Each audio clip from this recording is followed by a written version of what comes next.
Okay, let's look at this question which was taken from JPJC tutorial vectors. Question 1. Okay, so the vectors A, B are given by this, and the first one is to find a unit vector of unit vector in the direction of A. I think this is pretty okay. Unit vector direction of A just means we want to find unit vector of A. Okay, what unit vector means is just I want the length of 1. It's just a direct proportion, right?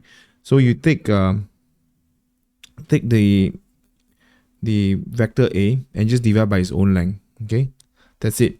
So we have got A is 3, 4, 5, and you just divide by 3 square plus 4 square plus 5 square. That'll be square root 50. Okay. So what I'm gonna do is just take 1 over square root 25 multiplied by 2. 25 times 2 is 50. So there you go. What we get is unit vector of A. That's about it. Okay. Now you're told to find the unit vectors parallel to B. Okay. So same thing. We just find the unit vector of B. But if you want to find the unit vector parallel to B, meaning to say two vectors, you could be in both direction, right? So imagine this is like OB and this is B. So what we want is actually just one unit of this, one unit. And we also want another unit which is parallel to B. Okay. So there are two.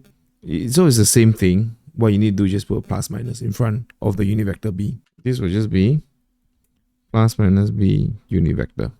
So B unit vector will just be B divided by mod B.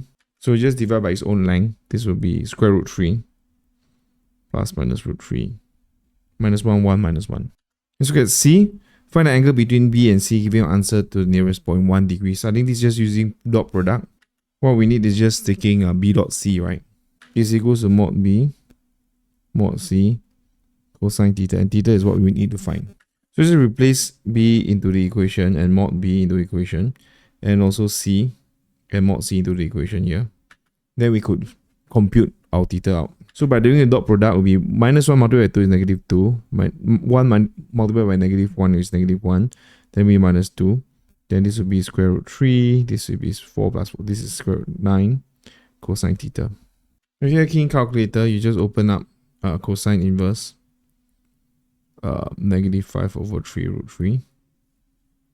You get let's see, 164.2. Done. So let's look at part D. Find a vector magnitude of 5 in the direction of C. I think it's not too bad.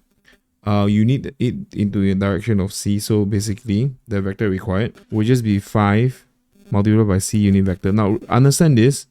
1 unit always correspond to a unit vector. Okay, that's the whole idea. So if I want it to be 5 units, it's just a direct proportion. Multiplied by 5, multiplied by 5, this will be 5C unit vector. So this case here will be 5 multiplied by C divided by mod C. Okay, so that's how you do this question here.